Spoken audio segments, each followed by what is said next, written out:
Question number 1 है, एक कथन है यहाँ पर आपको बताना है कि वो निम्नलिखित में से किस आंदोलन से जुड़ा है। हम भारत को या तो आज़ाद करेंगे या आज़ादी के प्रयास में दिवंगत होंगे। चलिए, किस से जुड़ा है ये, किस आंदोलन से जुड़ा है ये और किसने कहा था ये कहा था महात्मा गांधी जी ने। अब बताइए किससे जुड़ा है ये जुड़ा है भारत छोड़ो आंदोलन से। इसी आंदोलन में दिया गया था करो या मरो का नारा, डू और डाई। तो भारत छोड़ो आंदोलन 1942 से संबंधित है प्रश्नगत कथन।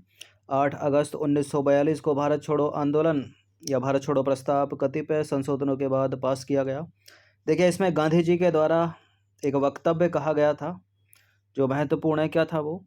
संपूर्ण आज़ादी से कम किसी भी चीज़ से मैं संतुष्ट होने वाला नहीं। हो सकता है नमक टैक्स, शराबखोरी आदि को खत्म करने का प्रस्ताव अंग्रेज सरकार दे, किंतु मेरे शब्द होंगे आज़ादी से कम कुछ भी नहीं। मैं आपको एक मंत्र देता हूँ, करो या मरो, और इस मंत्र का आशय है या तो हम भारत को आज़ाद करेंगे या आज़ादी के प्रयास में दिवंगत होंगे। क्वेश्चन नंबर 2 पर आ जाइए। 14 जुलाई 1942 को कांग्रेस कार्य समिति द्वारा भारत छोड़ो आंदोलन का प्रस्ताव कहाँ पारित किया गया था? बताइए। मुंबई, वर्धा, लखनऊ या त्रिपुरा? वर्धा में। तो 14 जुलाई 1942 को कांग्रेस कार्य समिति की बैठक वर्धा में संपन्न हुई और यहीं पर कांग्रेस कार्य समिति के द्वारा अंग्रेजों भारत छोड़ो प्रस्ताव पारित किया गया। 6 जुलाई 1942 को वर्धा में महात्मा गांधी ने कांग्रेस की कार्य समिति में अपने भारत छोड़ो आंदोलन की चर्चा की। तब उस समिति के अध्यक्ष थे, कौन थे? मौलाना अबुल कलाम आज़ाद, सी राजगोपालाचारी, एनी बेसेंट या जवाहरलाल नेहरू? बताइए कौन थे? मौलाना अबुल कलाम आज़ाद थे जो तत्कालीन अध्यक्ष थे उस समय। तो वर्धा में जुलाई 1942 में हुई कांग्रेस की कार्य समिति की बैठक में मौलाना अबुल कलाम आज़ाद, सरोजिनी नायडू, जवाहरलाल नेहरू, वल्लभ भाई पटेल, डॉक्टर राजेंद्र प्रसाद, पट्टाभी सीतारामैया, गोविंद बल्लभ पंत, प्रफुल्ल चंद्र घोष, सैयद महमूद आसफ अली और जे.बी. कृपलानी और महात्मा गांधी इत्यादि ने भाग लिया और भारत छोड़ो आंदोलन या भारत छोड़ो नामक प्रस्ताव पास किया। इसकी जो अध्यक्षता है तत्कालीन कांग्रेस के अध्यक्ष अबुल कलाम आज़ाद ने की थी। क्वेश्चन नंबर 4 पर आ जाइए। भारत छोड़ो आंदोलन प्रारंभ करने के एक दिन पहले महात्मा गांधी ने कुछ कहा था। अब बताना है कि इनमें से कौन कौन सा सही है। सरकारी कर्मचारियों को त्यागपत्र देने को कहा था उन्होंने, सैनिकों को अपने पद छोड़ने को कहा था उन्होंने, राजसी रियासतों के राजाओं को अपनी जनता की प्रभुसत्ता स्वीकार करने को कहा था उन्होंने। बताइए क्या क्या कहा था और कौन कौन सा सही है। देखिए, भारत छोड़ो आंदोलन के एक दिन पहले सरकारी कर्मचारियों को त्यागपत्र देने को नहीं कहा था उन्होंने। ठीक है, गलत है पहला वाला स्टेटमेंट। सैनिकों को पद छोड़ने को नहीं कहा था, सैनिकों को ये कहा था कि वो अपने भारतीयों पर, अपने देशवासियों पर गोली चलाने से मुकर जाएं। ठीक है, लेकिन राजसी रियासतों के राजाओं को अपनी जनता की प्रभुसत्ता स्वीकार करने को कहा था। ये तीसरा वाला सही है। तो केवल 3 के नाम से एक ऑप्शन होगा सी। तो भारत छोड़ो आंदोलन 1942 आरंभ करने से एक दिन पहले महात्मा गांधी जी ने निम्नलिखित बयान दिए थे। कौन कौन से थे वो बयान? सरकारी कर्मचारी नौकरी न छोड़ें लेकिन कांग्रेस के प्रति अपनी निष्ठा की घोषणा कर दें, सैनिक अपने देशवासियों पर गोली चलाने से इनकार कर दें, और छात्र जो हैं वो तभी पढ़ाई छोड़ें जब आज़ादी प्राप्त हो जाने तक अपने इस निर्णय पर दृढ़ रह सके वो। ठीक है, राजा महाराजा भारतीय जनता की प्रभुसत्ता स्वीकार करें और उनकी रियासतों में रहने वाली जनता अपने को भारतीय राष्ट्र का अंग घोषित कर दे तथा राष्ट्र का नेतृत्व तभी मंजूर करे जब अपना भविष्य जनता के साथ जोड़ लें। नंबर 5 पर आ जाइए। भारत छोड़ो आंदोलन किसकी प्रतिक्रिया में प्रारंभ किया गया? भारत छोड़ो आंदोलन हुआ था 1942 में। निकटस्थ है यहाँ पर क्रिप्स मिशन, क्योंकि भारत छोड़ो आंदोलन में करो या मरो, पूर्ण स्वतंत्रता की बात, क्रिप्स मिशन डोमिनियन स्टेटस की बात कर रहा था जो विफल हो गया। ठीक है, बी है इसका आंसर। तो क्रिप्स मिशन 1942 असफल होने के बाद कांग्रेस ने भारत छोड़ो आंदोलन 42 प्रारंभ किया 8 अगस्त 1942 को। नंबर 6 पर आ जाइए। निम्नलिखित में से किन पार्टियों ने भारत छोड़ो आंदोलन का समर्थन नहीं किया था? भारत छोड़ो आंदोलन का समर्थन नहीं किया था। मुस्लिम लीग ने भारत छोड़ो आंदोलन का समर्थन नहीं किया था। हिंदू महासभा ने भी, कम्युनिस्ट पार्टी ऑफ इंडिया ने भी नहीं किया था और यूनियनिस्ट पार्टी ऑफ पंजाब ने भी नहीं किया था।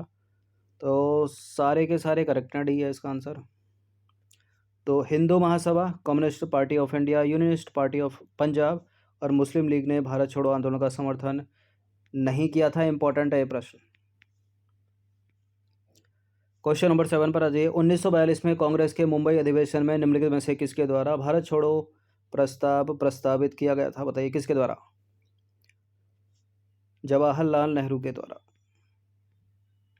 तो 8 अगस्त 1942 को अखिल भारतीय कांग्रेस कमेटी की बैठक में पंडित जवाहरलाल नेहरू द्वारा भारत छोड़ो प्रस्ताव पेश किया गया और जिसका सरदार वल्लभ भाई पटेल ने समर्थन किया था। क्वेश्चन नंबर 8 पर आ जाइए। अमेरिकी पत्रकार जो महात्मा गांधी के भारत छोड़ो आंदोलन के दौरान उनके साथ था, उसका नाम बता दीजिए। बेब मिलर या लुई फिशर? इन दोनों में से एक बताइए कौन सा? Louis Fischer. तो महात्मा गांधी के भारत छोड़ो आंदोलन के दौरान एक अमेरिकी पत्रकार उनके साथ थे, उनका नाम है लुई फिशर। क्वेश्चन नंबर 9 है। निम्नलिखित में से किस वर्ष बंगाल के मिदनापुर में जातीय सरकार की स्थापना हुई थी?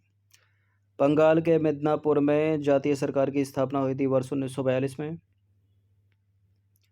तो बंगाल के मिदनापुर जिले में भारत छोड़ो आंदोलन के दौरान जातीय सरकार की स्थापना वर्ष 1942 में हुई।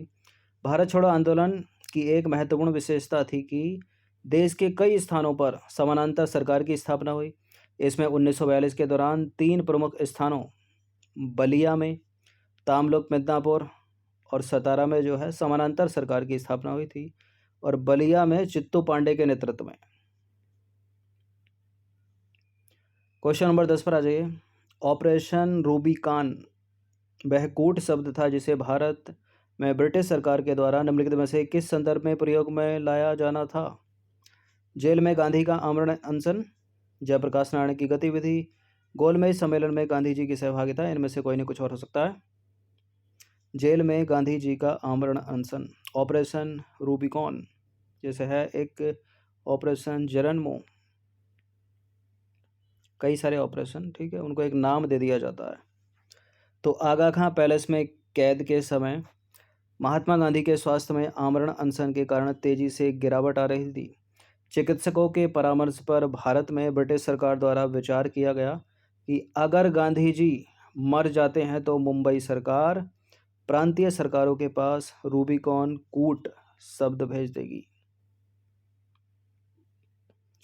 क्वेश्चन नंबर 11 पर आ जाइए। सुभाष चंद्र बोस ने फॉरवर्ड ब्लॉक की स्थापना कब की थी? 39, 42, 41 या इनमें से कोई नहीं? 1940 तो नहीं है, नहीं है, 1939 में की थी। तो 1939 त्रिपुरी में कांग्रेस की अध्यक्षता से त्यागपत्र देकर नेताजी सुभाष चंद्र बोस ने फॉरवर्ड ब्लॉक की स्थापना की और वर्ष 1941 में वो जर्मनी चले गए और उन्होंने जर्मनी में 1943 में आज़ाद हिंद फौज की कमान संभाली। ठीक है, अब इस प्रश्न का उत्तर दीजिए। भारतीय राष्ट्रीय सेना या आईएनए या आज़ाद हिंद फौज की स्थापना किसने की थी? यह शब्द भी कैप्टन मोहन सिंह के मन में सबसे पहले आया था, उन्हीं ने की थी, मोहन सिंह। तो आईएनए की स्थापना इंडियन नेशनल आर्मी या फिर इसको कह सकते हैं आज़ाद हिंद फौज, मोहन सिंह ने की थी इसकी स्थापना। व्यावहारिक रूप से सैन्य इकाई के रूप में इंडियन नेशनल आर्मी का गठन मार्च अप्रैल 1942 में कैप्टन मोहन सिंह के द्वारा किया गया, लेकिन इसके गठन की जो औपचारिक घोषणा थी ऑफिशियली वो सितंबर 1942 में की गई थी। 13वां प्रश्न है, किस भारतीय क्रांतिकारी ने सुभाष चंद्र बोस को इंडियन नेशनल आर्मी के गठन में सक्रिय सहयोग दिया था? रास बिहारी बोस या फिर राम प्रसाद बिस्मिल? सूर्यसेन तो है नहीं, बटुकेश्वर दत्त भी नहीं है, रास बिहारी बोस। तो सुभाष चंद्र बोस जून 1945 में टोक्यो पहुंचे और उसके तुरंत बाद रास बिहारी बोस ने सुभाष चंद्र बोस के पक्ष में भारतीय स्वतंत्रता लीग की अध्यक्षता पद से त्यागपत्र दे दिया। सुभाष चंद्र बोस को आज़ाद हिंद फौज का सर्वोच्च सेनापति घोषित किया गया। नंबर 14 पर आ जाइए। 1942 में आज़ाद हिंद फौज अस्तित्व में आई। जापान में, सिंगापुर में, तत्कालीन बर्मा में या फिर तत्कालीन ब्रिटिश मलय में? इसका उत्तर सिंगापुर हो सकता है, लेकिन ज़्यादा सही उत्तर होगा, क्योंकि उस समय की बात कर रहा हूँ 1942 में, ठीक है। आई यानी अस्तित्व में आई। तत्काल मलय, क्योंकि मलय का हिस्सा था सिंगापुर। तत्कालीन ब्रिटिश मलय, डी हो जाएगा। तो आज़ाद हिंद फौज का गठन सिंगापुर द्वीप पर किया गया था, लेकिन तब सिंगापुर ब्रिटिश मलय का अंग था, इसलिए सही उत्तर विकल्प डी होगा। अंतिम प्रश्न है, 15वां प्रश्न है। आज़ाद हिंद फौज का प्रधान कार्यालय कहाँ था? हेड ऑफिस कहाँ था? रंगून सही है उत्तर, ठीक है। तो वर्ष 1944 में सुभाष चंद्र बोस ने आज़ाद हिंद फौज का प्रधान कार्यालय यानी हेड ऑफिस सिंगापुर से रंगून स्थानांतरित कर दिया था। तो ज़्यादा सही उत्तर रंगून, मतलब ज़्यादा क्या रंगून ही होगा, क्योंकि सिंगापुर तो है नहीं ऑप्शन में। तो देखिए थोड़ा और जाने, तो आज़ाद हिंद फौज या इंडियन नेशनल आर्मी का गठन 1942 में किया गया था। 28 से 30 मार्च 1942 में टोक्यो जापान में रह रहे भारतीय रासबिहारी बोस ने इंडियन नेशनल आर्मी यानी आज़ाद हिंद फौज के गठन पर विचार के लिए एक सम्मेलन बुलाया। कैप्टन मोहन सिंह, रासबिहारी बोस और निरंजन सिंह गिल के सहयोग से इंडियन नेशनल आर्मी का गठन किया गया। आज़ाद हिंद फौज की स्थापना या इंडियन नेशनल आर्मी की स्थापना का विचार सबसे पहले कैप्टन मोहन सिंह के मन में आया था, और इसी बीच विदेशों में रह रहे भारतीयों के लिए इंडियन इंडिपेंडेंट लीग की स्थापना की गई, जिसका प्रथम सम्मेलन जून 1942 में बैंकॉक में हुआ। तो ये मॉडर्न हिस्ट्री के 15 कुछ इंपॉर्टेंट प्रश्न थे, इनकी प्रैक्टिस एक बार कर लीजिएगा। धन्यवाद।